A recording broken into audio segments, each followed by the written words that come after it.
Nothing beats a nice little morning rip in Miley. As you can see, we're back at the house yet again. I practically live here at this point, but today we're not working. Yesterday, the Fabless parts came in, and today we're installing them on Miley.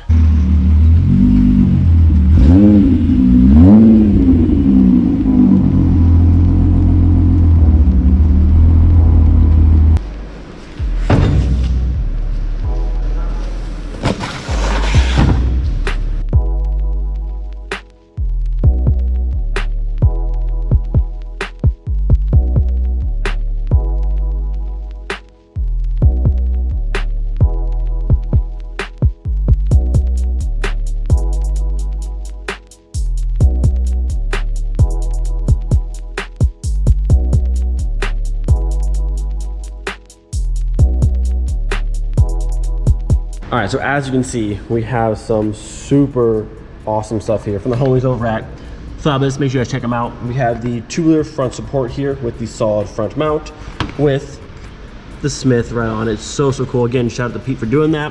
We have new ball joints to go with these. These are the tubular control arm for the Mark III with the hind joints. This stuff all just looks so awesome. So get the car up on the lift and get to work.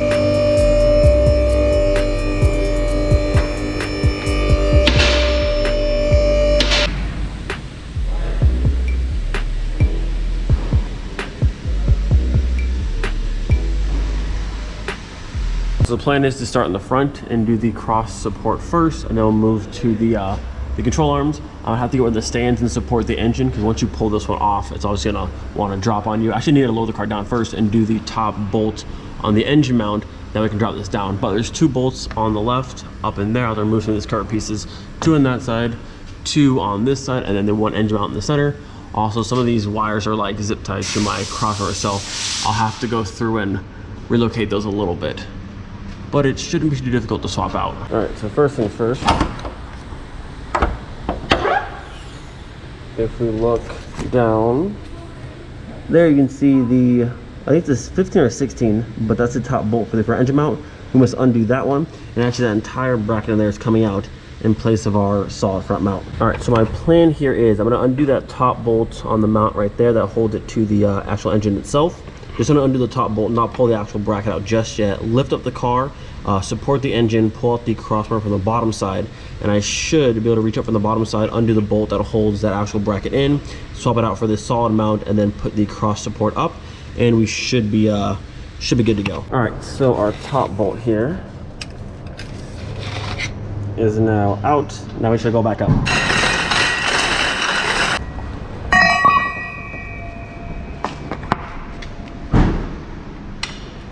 All right, so far our top mount up there, the bolt has been pulled out, and now our engine has been supported, because once you pull off these 2 and these 2, the whole front of the engine is going to fall and crush you. So make sure you support it with something. All right, so with all of our little side panels removed and these pulled down, we can see bolt 1 and bolt 2, and then same with this side. So 4 of those in total, and then also the ones that hold the power steering line. You can see one right there, and then also one right here. That should be everything that's holding on the front support to the frame of the car. All right, so power steering line is now free. Up next, I'm gonna grab another one of these stands to support the cross support itself, because I have to get this side above the power steering line and this side past some wires here, because I don't want to have to go pulling off the power steering line, getting fluid everywhere. So we'll be able to fit it through like this gap right here, but I want to have this thing supported so I don't have it like falling on me. All right, so engine is supported, cross support supported. Time to pull this bad boy out of here.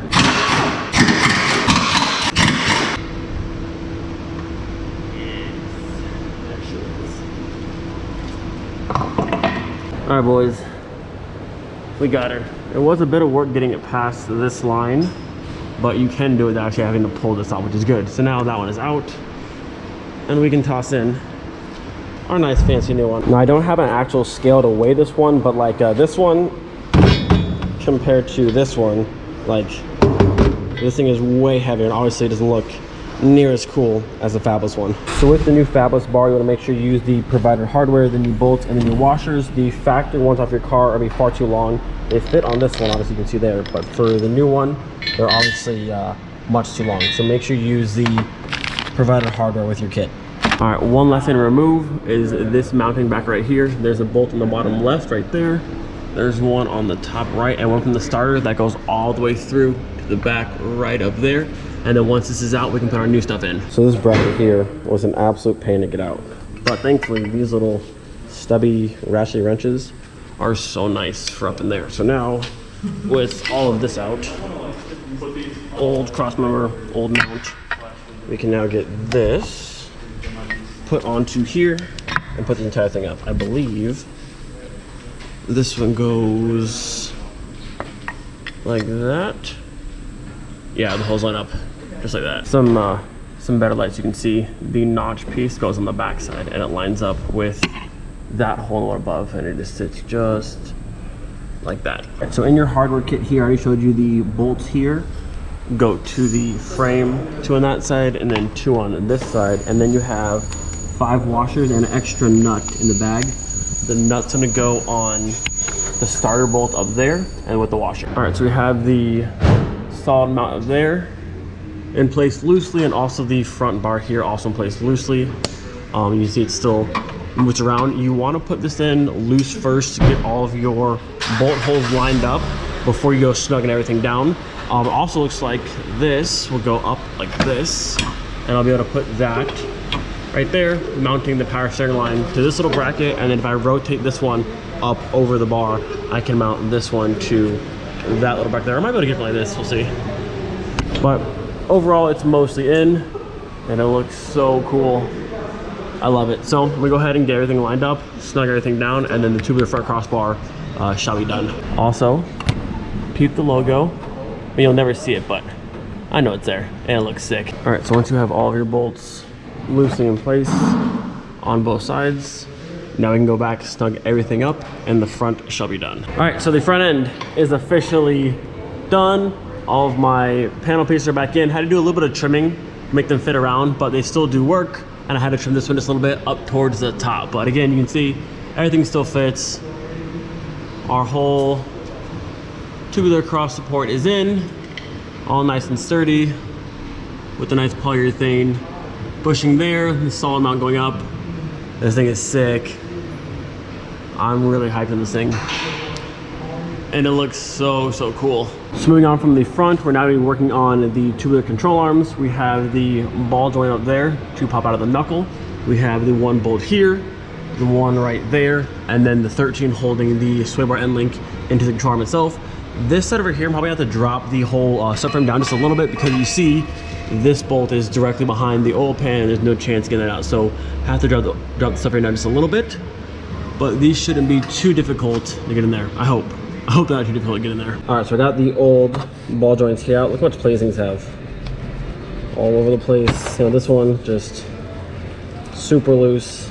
Compared to our new one, like, I can't even get it to move, like, at all. So that's what you want. If your steering is loose, new ball joints would make a world of difference. So can't move at all compared to just all over the place. Trash. All right, so I've removed the 19 in the back, the 18 up here in the front, the 13 here, and the 13 for the ball joint. You can see this is now nice and loose. Just need to pop the sway bar here up and out real quick, just out of the way just a little bit, and then pry the control arm here out of the way. I'm not gonna lie to you guys, this actually came out much easier. What I did, I used the pry bar down there, got in back on this side, and just popped this corner out. This side just came off with it, and now we should be able to just slide this way. This back one over here, if I can do it one-handed or not. This one's kind of stuck in there. I might need the pry bar for this one too. Yep, hold on. There she is. We got her. I used the rubber mallet and hit the backside here and just popped it right out. Whew. It was actually easier than I thought. So now, back to control arm, and my bushings are blown. Look at these things. Jeez, blown out bushing, blown out bushing. We'll do a nice little side by side here of our nice new tubular ones versus our old one. These things are like, good Lord, I didn't realize it was that bad. I think these destroyed. There's like no bushing left in there. That's crazy. And again, I don't have a scale to weigh it, but actually these aren't too heavy, but obviously this is much lighter.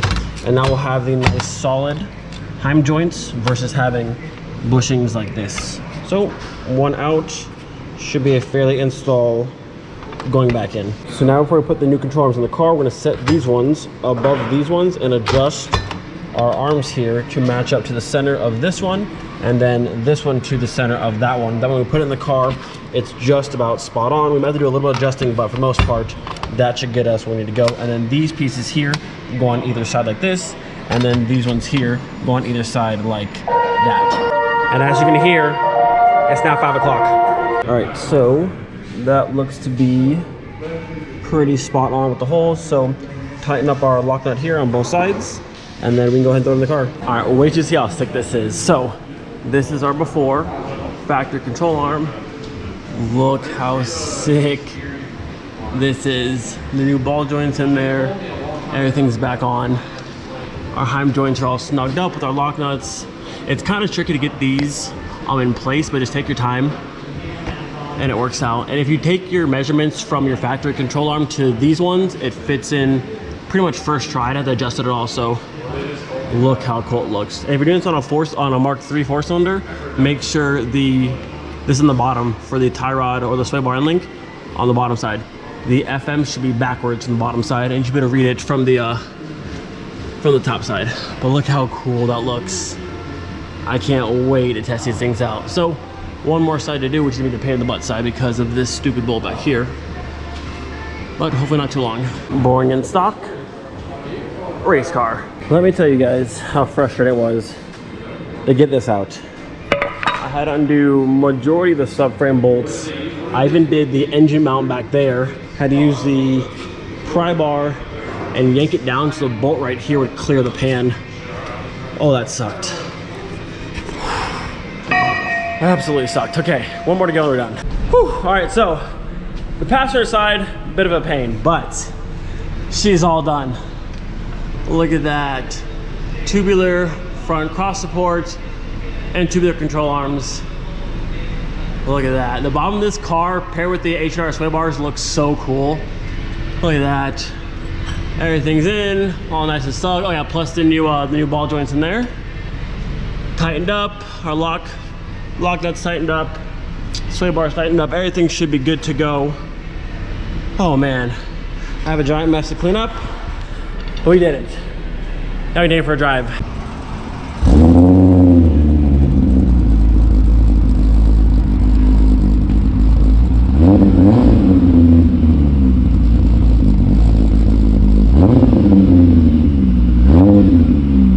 The car's officially done and back on the ground. Overall, the install wasn't bad. Even with the lift, if you didn't have a lift, the front support, not too hard to do. The driver's side control arm, not too hard to do. The passenger side, where the bolts behind the oil pan, it's a giant headache. Took a little while to get, but overall, installing them, adjusting them, it all super easy. Now we'll go for a quick drive and see how it feels. It's wet out and I don't have my sticky tires on, so we're not gonna like kill it, but we should be able to feel a difference pretty easily. All right, so right off the bat, it already feels way stiffer. After you turn and you let it go, it pops back so much faster. It does feel a bit stiffer with that solid front mount. Also, my steering's way off now. I'm gonna need an alignment, but it's okay. Doesn't feel too bouncy right now. They're like not bouncy, but like with solid mounts, you feel a lot more of the road. And I think because I have a solid front mount, I still have the BFI Stage 2 rear mount. It's a nice like a half and half kind of thing, but it feels good so far. Also, I don't hear any weird clunks or bangs, so I think I did it properly, which is always nice. It feels solid though. It feels really solid. Definitely need an alignment, but I wanted to wait until after I did this to align the car. I want to get it aligned and then quarter balanced, so it's all like perfect and set up. But even now it's not pulling left to right. Feels good though. Feels really good. Wow, I like that.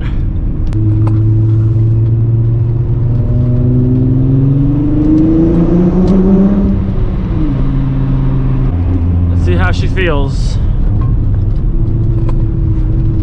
Oh yeah. I got a bunch of stuff in the back flying around. I can't turn too hard, but it feels solid though. Feels really solid. Compared to last time I went back and tightened everything up till now, it feels even tighter than before. Oh, that feels really good. I like that. I can't wait to actually have the car like aligned properly and like really try it out, but so far it feels good.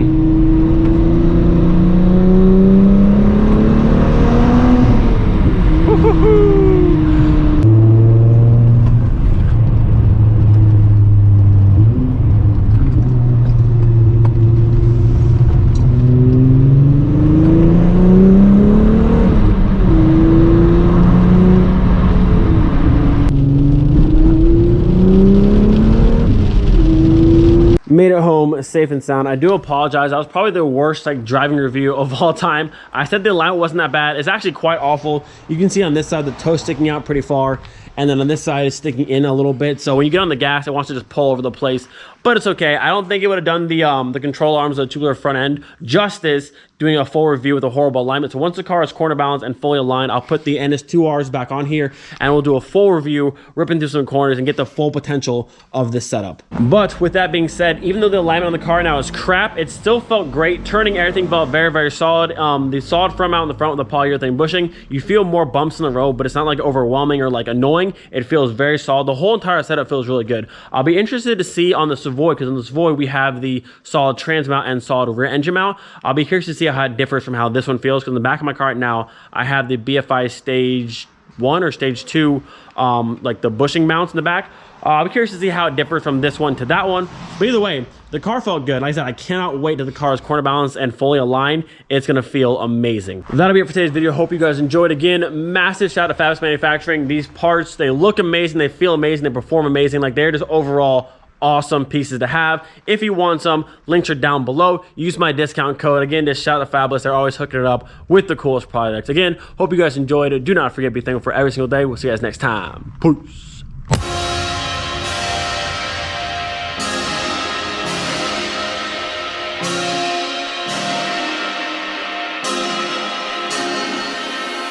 Hey, I was doing just fine before I met you.